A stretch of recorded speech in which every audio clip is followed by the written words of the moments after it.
अगर मांग करने वाले और मांग पूरी करने वाले दोनों खुश हैं तो किसी तीसरे को इसमें विवाद खड़ा करने की कोई जरूरत नहीं। ये कहते हुए ठाकरेकोट सांसद संजय राउत ने मराठा आरक्षण पर सरकार के रुख का विरोध करने वालों को खरी खरी सुनाई। वे मुंबई में मीडिया से बात कर रहे थे। इस दौरान उन्होंने राज्य के मुख्यमंत्री के संयम की भी तारीफ की। एक लक्षात घ्या, हा विषय आता मीडियाने सुद्धा फार ताणू नये किंवा लांबवू नये। मुख्यमंत्री देवेंद्र फडणवीस यांनी तोडगा काढला आणि तो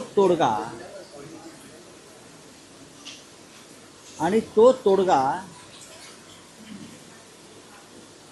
मराठा समाजाचे नेते मनोज जरांगे पाटील यांनी स्वीकारला आणि ते समाधान। जर मागण्या करणारे आणि मागण्या मंजूर करणारे हे दोन्ही घटक समाधानी असतील तर त्याच्या तिसऱ्या व्यक्तीने उगाच आता लुडबुड करू नये।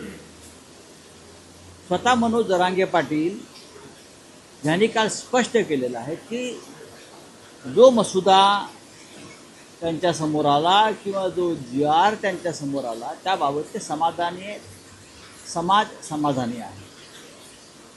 अशा वेळेला त्याच्यामध्ये खुसपट काढून, वाद निर्माण करून, तेढ निर्माण करून कोणाला काय मिळणार? महाराष्ट्र या क्षणी शांत आहे, मुंबई शांत आहे, सर्व समाजामध्ये शांतता आहे। लोक पेढे अजूनही खात आहेत, खाऊ द्या।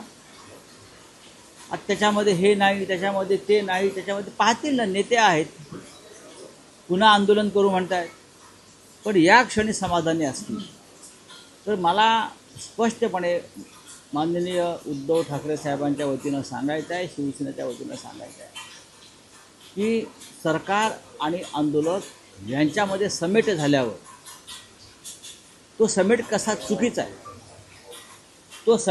चुकीचा आहे,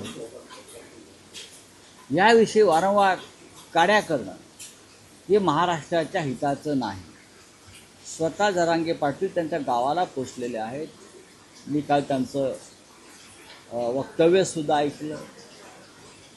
तर त्याच्यामध्ये आता उगाच ताणाताणी करण्यात अर्थ नाही। महाराष्ट्राचं नुकसान त्याच्यामध्ये। OBC समाजसुद्धा त्यांच्या मागण्या मान्य झाल्यामुळे तोही समाधानी दिसतो आहे, मराठा समाज समाधानी दिसतो आहे। मग आता आपण कशा करता त्याच्यावर चर्चा करून वातावरण बिघडवायचं?